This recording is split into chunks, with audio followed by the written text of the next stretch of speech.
Hello and welcome to Unparliamentary Language, a political podcast that is 63 minutes of mayhem. And how are you, Rob? Yeah, I'm very well, thank you. How are you? Yeah, I'm good. And strangely face-to-face, which is always good. We're enjoying the festive hospitality of a scout group in Reading. So yeah, it's good. How has the festivities felt to you so far? It's been very good. It's like a classic Christmas. I've just got very drunk and sat by myself in the corner, so I'm having a whale of a time. And without further ado, as we're on a bit of a schedule this week, we're going to barrel on straight into headline quickfire. So I think first you wanted to touch on some news that's been happening over in the US. Earlier this week, we heard about the very sad death of former President George Bush. That's Daddy Bush, not George W. This event was one that sort of put a spotlight on the Trump presidency in an odd way. It was a chance for everybody to look back at a less partisan time in US politics, or at least where there was a bit more normalcy. I think one bit of social media that did the rounds was a letter from George Bush to his predecessor, Bill Clinton, that sort of said, this is a great role, I'm sure you do very well. And I think many people speculated that Trump might not be so open and warm to whoever his predecessor is. There was also a lot of social media around when Trump arrived at George Bush's funeral.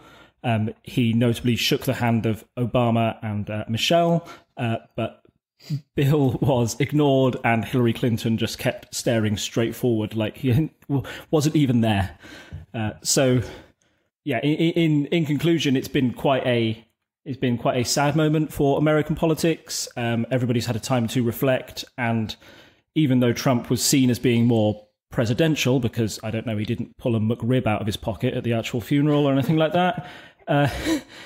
He's had his own troubles this week that have sort of brought more to light about how unusual this presidency is. Yeah, and I think some people saw it as a bit of an end of an era because George Bush Sr. was the last of the kind of veteran presidents who had seen action in World War II, and they were veterans themselves, and so there was this kind of, it wasn't entirely consensus politics, but there was more bipartisan, across the aisle kind of stuff going on just to get things done. And I read an article, which I'll try and find for the show notes, that was very much talking about how after his presidency, we started to have a lot more of this very partisan politics, especially in the early 90s, people trying to stop Clinton and stuff like that. Yeah, that's very true. I think if you ever go back and look at the 1992 election, which Bush lost to Clinton, that was a very odd election. It had the inclusion of Ross Perot as a third-party candidate, who was talked about a lot in the 2016 election as probably the most Trump-esque candidate we've had. So it's odd to see that, both Clintons were sort of up against a Trump-esque candidate. One of the reasons that Perot lost or was unable to make a dent was because he sort of split the Republican vote by having Trump in 2016 as a Republican candidate. That might be how he had his path to presidency. So yeah, definitely an end of an era there. Yeah, the only other bit I wanted to touch on as well was the news that Michael Cohen's had his testimony in the Mueller investigation come out. It was quite heavily censored. There was some very good investigative work on the internet where someone found Donald Trump's name earlier in the document, highlighted it, got out the rectangle tool to black it out and worked out how wide it was in pixels, and then later found a thing about who the charges would be against, and were like, that's exactly the same size. Coincidence? I mean, it could just be coincidence. Lots of words are a certain width, but it was quite funny watching people like on Twitter try and work out what they could from the redacted document. The other bit of information that's gone around is that there's been a individual number one that was pointed out in the document, which was meant to conceal the identity of a certain individual. However, it goes on to say individual number one later went on to win the presidency. So there's only narrows it down to maybe Bill Clinton, Obama, or Donald Trump. And considering that the charges that are leveled against individual one in this document, which is the paying off of two women during the campaign, which would be a campaign finance violation, reveals the fact that Trump may actually be in line for at least some sort of prosecution later down the line. It's a bit controversial because Trump in the past has said that he may be able to pardon himself. Yeah. I mean, I think that's the thing that people are like very unsure about, right? I think most people would say he can't. Yeah, it's one of those things where everybody says, like, there's no legal thing saying you can't do it, but you almost definitely shouldn't do it, because if you do, then it'll be a massive constitutional crisis, because it essentially means Donald Trump could walk down the street shooting people and nobody could stop him because he could just keep pardoning himself. Obviously, that's a very extreme situation. That's not going to happen. But, you know, Donald being Donald, he might just do it to see what happens. You know, the pardoning himself about the women's payments, not the shooting people in the street, I'd like to clarify. Yes, that was a reductio ad Trump, I think. Yes. And so for our next headline, in the Daily Mirror, 63 Minutes of Mayhem. Yes, this was the big news midweek that Theresa May's government had lost 3 quite significant votes on the EU referendum deal. This isn't the big one that we're waiting for on Tuesday, and we'll talk about more of that later, but these were just slight side amendments that the government thought they may be able to win. One of the most significant one was the Grieve Amendment. What the Grieve Amendment does is it takes power away from the Prime Minister and puts it in the power of MPs. They can essentially force the PM to come up with a different deal within 21 days, or they can throw her out. The other big loss that the government had was the one where they were held in contempt. Oh, yes. Well. Yeah, I mean, that sounds bad, right? To be held in contempt of Parliament. But I think we had a bit of a discussion in the middle of the week where we were like, actually, it's as long as they publish this document, it might just be that. It's like a slap on the wrist as opposed to a real problem at this point. Yeah, it's a big slap on the wrist. It's really embarrassing because no Parliament should be held in contempt of itself. So Parliament is sovereign. So that means all the MPs together, if they agree on something, it must happen. That's the rules. So what happened was Parliament voted in a way that was different to what Theresa May wanted. They said, we want this legal advice published. And the government, Theresa May's cabinet, refused to publish that legal advice. So they had to go back to Parliament and say, no, you really need to do this. And they were forced into a fairly embarrassing climb down, where on Wednesday they had to reveal what that legal advice was. It was particularly on the issue of the Irish backstop. Essentially, what came out of that was that the Irish backstop, although it says 20XX, which we all assumed to be 2099 when this could end, in reality, it was sort of indefinite. It could go on to the year 3000 if they wanted to, if nothing was ever sorted. So, yeah, that's even worse for the government than it could have been. Yeah, to lose those 3 votes was really embarrassing for the Prime Minister. Maybe what was more worrying was that they lost with the support of the DUP as well. So they went into a deal with the DUP who agreed to support the government, and they did, but they lost so many Tory rebels along the way that the government was defeated 3 times. So that puts big question marks over if Theresa May's government can continue if she loses the big vote on Tuesday. So I think it's something you mentioned to me in the middle of the week, and I've also seen around in the headlines and in on Twitter and things like that. A government that can't pass votes doesn't survive very long. Yeah, essentially, you're left in a big stalemate. I think I'll go into more detail on that when we go into our what might happen after Tuesday. But yeah, I don't see this government lasting very long if they're unable to keep their own MPs on side.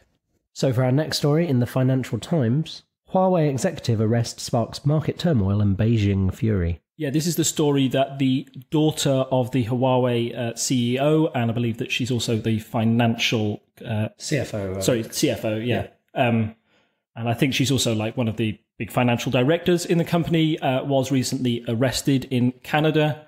The reason why she was arrested is because the Chinese company is alleged to have broken sanctions against Iran, which obviously the US and Canada take quite seriously, and it's believed that she'll be extradited to the US to face these charges. This has come at quite a tense time for US-Chinese economic relations, particularly with the trade wars and the sanctions that we've been talking about in the past going on. Midweek, Donald Trump and the Chinese leader met at the G20 summit, where they agreed to put a halt on trade tariffs. However, with this news, the markets were still spooked, and that wasn't enough to stop some stock markets. I believe the UK stock market lost 2% of its value in a day. The US stock market had a slightly delayed reaction because the stock markets were closed for George Bush's funeral. So they had sort of a double hit when they opened the day after this news. It's one that's it's a story that keeps rumbling on. I know they say that about a lot of stories, but if she is extradited and this continues to happen, maybe those conversations that happen between Trump and Chinese president don't mean anything, and the trade war sparks up again, and that would be a big problem for the world economy. It's slightly ironic that we're sat in front of an old newspaper that has an advert entitled "China, Our Ally," that I might have to read out later as our ad break, because we don't have an actual sponsor this week. And now from The Independent, more than half of voters now want to stay in EU. Yeah, this is something that we've talked about previously with the sort of prospect of a second referendum and what would happen if one was to go ahead. This poll is one that seems to be quite positive for Remainers, that says people's opinion has changed and moved on. I don't have the actual figures on, well, if they say more than half, then that's really good. But I would remind you in quite stark terms that in 2015, when we had this election, most polls were saying more than half of people wanted to stay in the EU and carry on. So you can only believe so much with polls. Everybody says that. We've had a lot of different polls this week on how governments are doing. We'll touch on that later. And it's something I want to get into more about. Everybody says, oh, you can't trust the polls. The polls were wrong in 2015. They were wrong in 2017. They will be wrong again. They are, however, our only scientific measure of measuring public opinion. So rather than, your ill-informed reckon of what you think's going to happen, everybody has a little reckon of what they think might be going on or what's happening in their circle of friends. It is worth looking at the polls, seeing if they're in. My advice would always be that they can be wrong 3% either way, I'd say. So maybe more than, if it's 51, then it could be 54 of people support it, or it might actually be, oh dear, only 48%, which is pretty much what happened at the actual referendum. So if they're within a margin of error, that should mean it's a toss-up. We're really not sure. But if you see things saying 60-40, in all likelihood, that 60% really is going to win. And our final headline from the Mail on Sunday, will kind of lead on into our main story. May, back me or get Corbyn and no Brexit. I think I'll just roll straight onto our main story with this, which is Theresa May, after 2 weeks of intense parliamentary debate, now finally has to put her deal to the Commons. Yeah, so this vote will happen on Tuesday the 11th, and it will be the biggest test for May's sort of personal power, charm and charisma. She's been on a big tour in the last 2 weeks around the country trying to sell the deal to the general public, really, knowing that she lacks some of the support from her own MPs. We had one of our close friends received a letter from his MP the other day. Oh, yes, yeah. Well, I mean, I'll give you like the summary of it, I suppose. But dear resident, I'm writing to you because I'm concerned about Brexit and the very serious implications for our country and our local community. The negotiations have produced a deeply flawed draft withdrawal agreement, and I am very concerned about how our relationship with other European countries could develop in the future. And I think the summary is he's summarising the steps that are going to happen. So Parliament voting on the deal, what happens if the government's defeated and if a general election is not possible. But basically he's asking for all the feedback of his constituents. And I suppose that's quite interesting if you contrast it with my MP, who's a Lib Dem. So he sent out a letter being basically, we're not backing this deal. Which is very, I mean, he wanted feedback, but the core takeaway is he's not going to vote for this come Tuesday. Whereas I think I'd rather have someone basically polling me for what I think, trying to represent the constituents' view now. But it's interesting that kind of ties into what Theresa May was doing last week, this tour of the country, trying to convince constituents that her deal was right. And it doesn't look like that's really worked from the polls.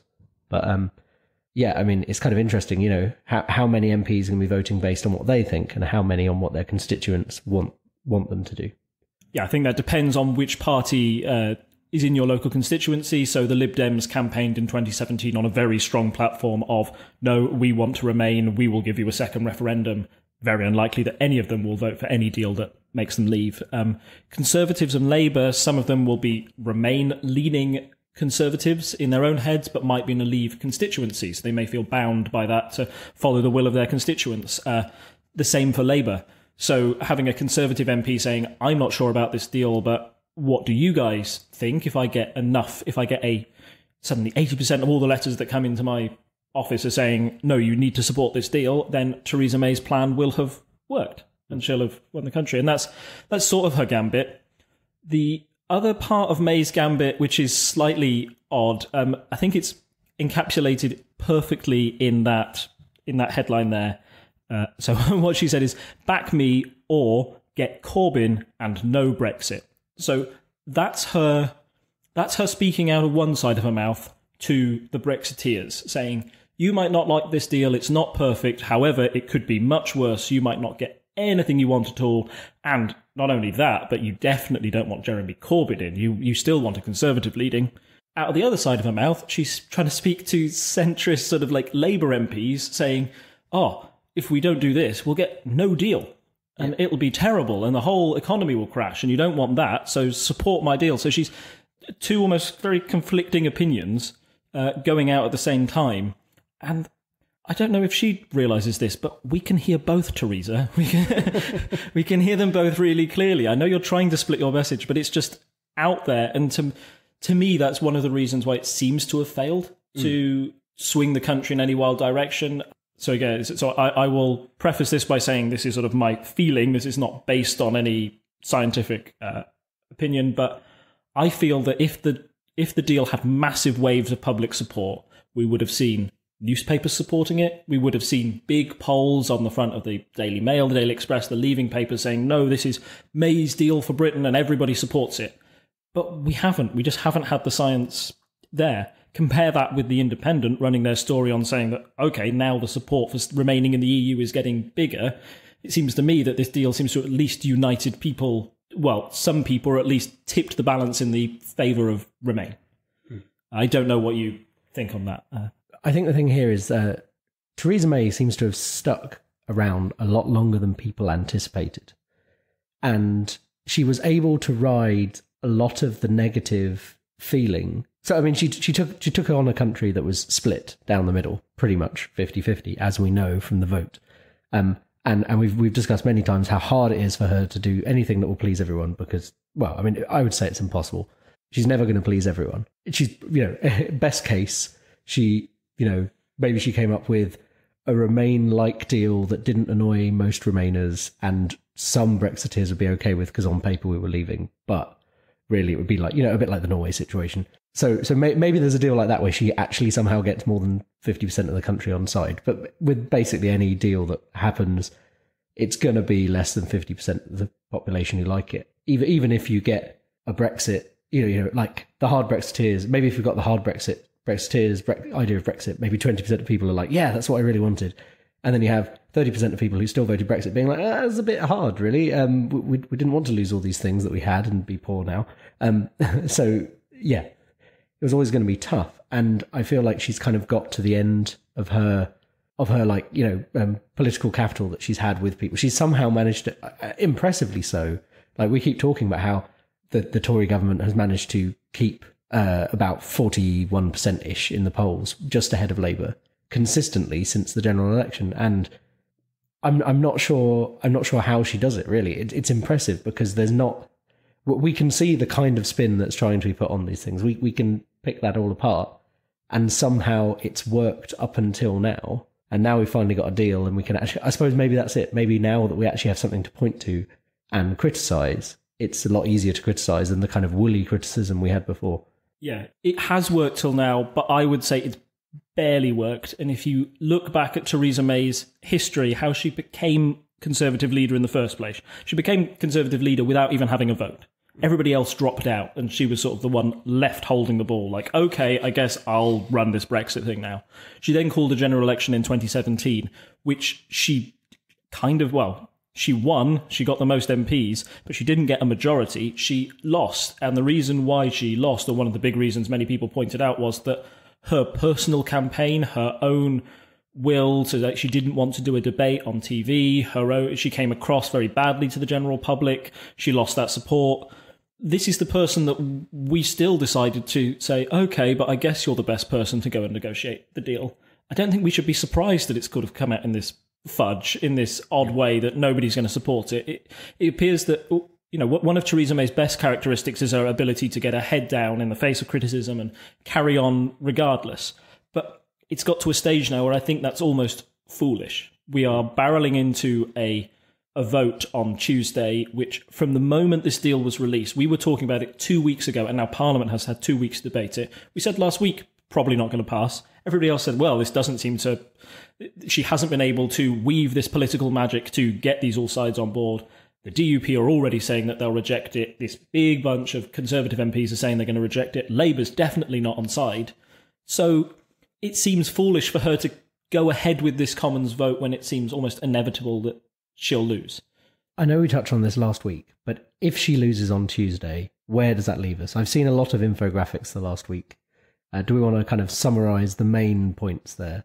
Yeah, I'll give it a go. So when you're listening to this, the vote may have already happened, but it's my impression that the vote will be defeated. So what happens next is that the government can then... There's a couple of options. The government can say, right, Theresa May will go back to Brussels, try and get concessions out of Brussels and come back with a different deal, which she may be allowed to do. The biggest thing that may happen after that, though, is Labour will go ahead with a motion of no confidence. So they've got two options with a motion of no confidence. They can say, I've got no confidence in the government, so we want the Conservative Party out. The problem with that is that the DUP... despite saying that they will vote down Theresa May's Brexit deal, have already come out and said that they will support the Conservative Party to make sure Labour don't get in. And it's also a two-third majority, right? It's not a straight 50-50 vote for that vote of no confidence. Yeah, that's correct. So even if you had the DUP on side, or even if she won a majority, it'd still be really hard for Labour to do that. So the other card Labour can play, which I think is the more likely outcome, is that they will say a vote of no confidence in the leader, Theresa May. This is something that we've already said that she doesn't have the support of her own, of a lot of Conservatives within her own party. The DUP may be more willing to get rid of Theresa May in favour of another leader, and Labour, everybody else, will certainly want to see her downfall. I think that's probably the most likely, and that might mean the end of May's political career. The other situation we may have is that even if that vote loses, we could still have the 48 letters from Conservative MPs to trigger a new leadership election. And the way that, we saw when people were talking about that in the last few weeks, that letters that were, say, submitted in September are still held. So it's just a question of tipping over some extra people. It's not like they have to start sending them again. They just need to get whatever... we know they're under 48, that's all we know. We think it's somewhere around 30, because I think we said 27 in a previous episode. So they just need to convince another 20-odd people to send in those letters. Yeah, I think that's likely, but then again, in a leadership election, it's quite possible Theresa may do that and win again, because the other candidates are probably going to be Boris Johnson, maybe Jacob Rees-Mogg. Boris Johnson, who got a haircut this week, watch out. Yeah, I think he's fully gone in guns blazing. I just read a tweet actually that said that Boris was looking to propose his own deal, which was something on the lines of, we should refuse to pay the EU the 39 billion that we've promised them until we get the trade deal that we want, which is, playing hardball. That's what Brexiteers will want to hear, but again, might not be the most feasible way to persuade the EU of what you want to do.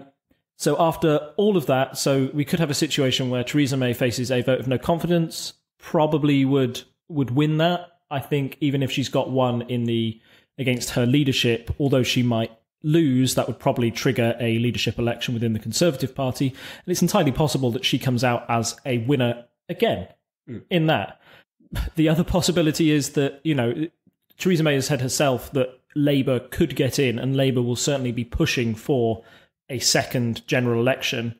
But with the way that Parliament is balanced, the need for 2/3, that's unlikely to happen as well.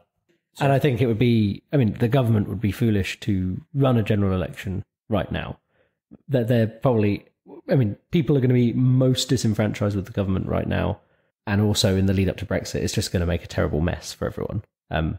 We don't want any more delays, really, and that would be a massive delay and essentially take us out of it for about a month. Yeah, it would force us to at least be out for a month, and the EU have already said that they'd be happy to extend Article 50 beyond March when it's meant to be triggered. So, yeah, that's another option. So, general election unlikely. Theresa May likely to keep ploughing on unless something big happens. A lot of people have said, what about the Queen stepping in? Because You learn this when you're doing politics and your basic little book of the Constitution, that the Queen can come in and say, the Conservatives are unable to get their main policies through. They're not a functioning government. Why don't we give it to the minority party, which in this case would be Labour, and let them have a go? The problem is that the Fixed Term Parliament Act of 2011 stops the Queen having that influence anymore. That was the act that was meant to guarantee that we had an election every 5 years at least, or it would be regular. Every government would have at least 5 years to go. Obviously, that was not broken, but people decided within Parliament itself that they were ready to have an election in 2017.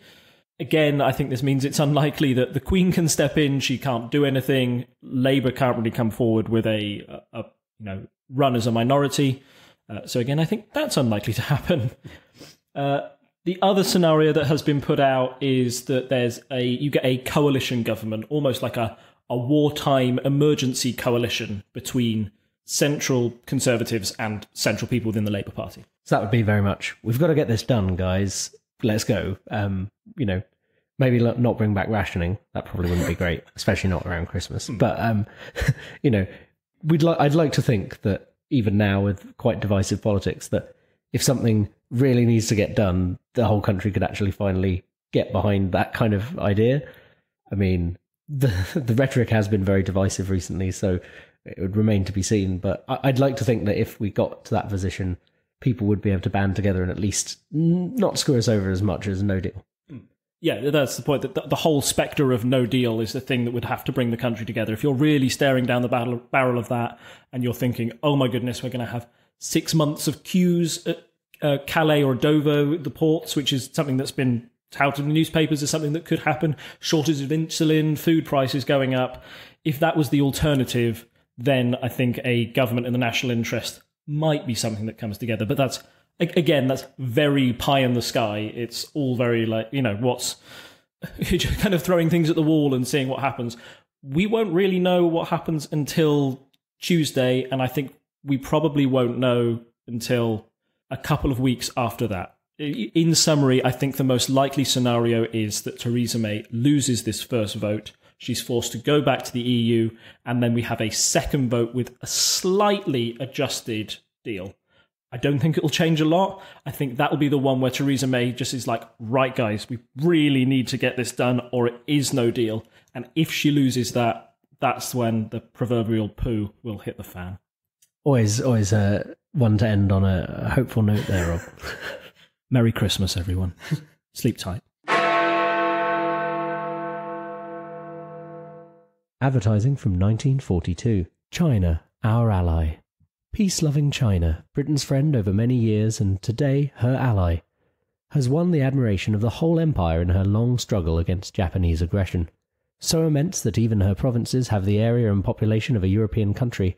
Primitive her villages and river habitation, yet modern her ports and cities. China for centuries has elected and fought to live her life in her own way. Ruston and Hornsby Limited hope that the association in times of stress between Britain and China will in the times of peace be the forerunner of greater happiness and prosperity for the industrious Chinese. Ruston and Hornsby Limited, Lincoln, England. Makers of dependable oil engines since 1892. That's a nice bit of casual racism there from 1942. Yeah, I mean, it's just... I can't say I fully agree with the advert, but I would just like to point out, it shows you how, considering we're talking about like China and trade wars and stuff, it shows you a very different view of the world maybe 76 years ago. So yeah, and that was before China would have become a communist country as well in 1942. Yeah, they would have still been along those lines. So that's why we were so friendly with them back then. And now for a quick polls update. My quick look at the polls, Rob, looks like Conservatives were up end of November, which we think was before kind of the news of the deal had kind of properly sunk in. That was what we discussed last time. And now we have Labour up 2 and then 2 ties with the Conservatives and Labour both on 38 in the last 2 polls. What are your thoughts on all that? Yeah, I think this is crazy, or at least shows the fact that the country is still super split. I said last week that I expected Labour to be ahead in the polls because the Conservative Party seemed in such a mess. They're divided. We're looking at a government that has lost 3 votes against itself. At this point, you should, I thought we should expect that the Conservative support should be waning. However, it still stays rigidly at this figure of about 38%, and Labour are unable to go ahead and beat it. I don't know if it's because Labour have failed to come up with their own alternative to the deal, other than the fact that, no, we don't like it, we're angling for a general election. But these poll numbers, to me, certainly suggest that if Labour got a general election, there's no guarantee that they would automatically be able to form a majority government that would be able to go to the EU and negotiate any stronger than the Conservatives. And that's really surprising. I don't know what you think. Yeah, I think we've touched on this before. It is surprising to me how hard it's been for the Labour Party. And it's not just Corbyn. I mean, it's like in general, because this is how people would vote in their local area for their MP. So I appreciate that the leader of a party is important and does affect people's views, but you're also talking about people out in their communities. And I think it speaks, as you say, to how split the country is over Brexit. Not to say that everyone who votes Conservative is a Leaver and everyone who votes Labour is Remain. We know that's not the case. But things have become very partisan and very split down the middle in a lot of ways. And I think that probably, you probably have that problem for people in Labour constituencies, that where the vote was close to Remain Leave, that, if they are worried they're going to get a Remain MP in, then that will lead to a higher chance of people voting Conservative there or for someone else. And that can affect these polls. It is, it's still baffling to me that Labour have not been able to make much mileage out of this. But I suppose, as you say, the point is they don't have anything concrete. They can't say, oh, we've gone off to the EU and we've come up with this deal. Would you like this deal instead? Because they're just not in a position to be able to do that. They just have to sit and criticise from the sidelines. And I think the problem is they've been doing that for a while now. And while we know in general that opposition parties get more support because they can essentially criticise from the sidelines without having to do anything hard, it just doesn't seem to be working. And I'm not 100% sure why on that. I think some of it may have to do with the sort of tension, the tightrope Jeremy Corbyn has to walk with Brexit. He has to both appeal to Leave voting constituencies in the north and Remain ones in the south. Also, some of his personal convictions. So I think one of the biggest examples of this was PMQs midweek. The government had just lost 3 votes on the Tuesday. On midday on Wednesday, they had Prime Minister's question. This is the time before Jeremy Corbyn, everybody thought, to sort of like put his foot on Theresa. Put the knife in. Yeah, stick the knife in. Put foot on her neck and really say, okay, I'm going to bash you on Brexit. I'm going to bash you about how much of a mess you've made on this. Jeremy Corbyn had 6 questions on the UN poverty report. Not a single one on Brexit. Now, I'm not saying that the UN poverty report isn't something that's worth talking about. It may have been a welcome break from the 2 weeks of Brexit chat that's going on in the Commons. However, it seemed bizarre that when your government is at such a weak point over the point of Brexit to avoid it completely. Theresa May seemed pleasantly surprised and sort of batted the questions away as you'd expect a Conservative leader to do when targeted on that line. And yeah, it seemed baffling to me that they're unable to capitalise when, in football terms, the goal is open, it's gaping, just shoot. And somehow he's managing to blast the ball over the bar every opportunity he's given at the moment. So that might be some reason why we're seeing this tie at the moment. No side is able to capitalise on their position when it really matters. Yeah, so interesting times ahead, and I think we're gonna end the episode there.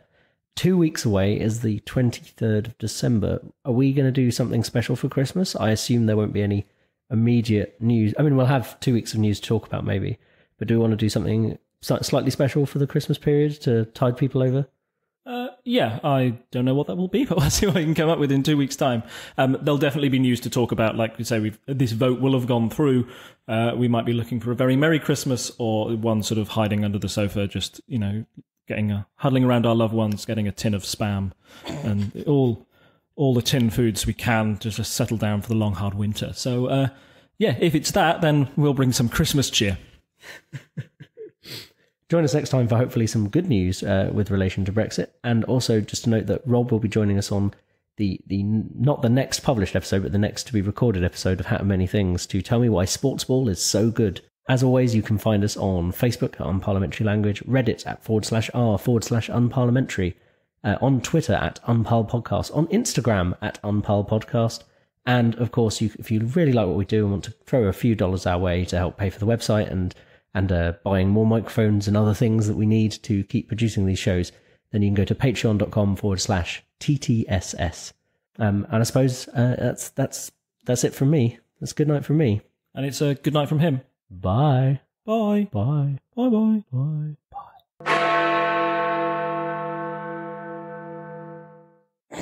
That's not silent. It's the opposite. And that's Rob being the opposite of silent.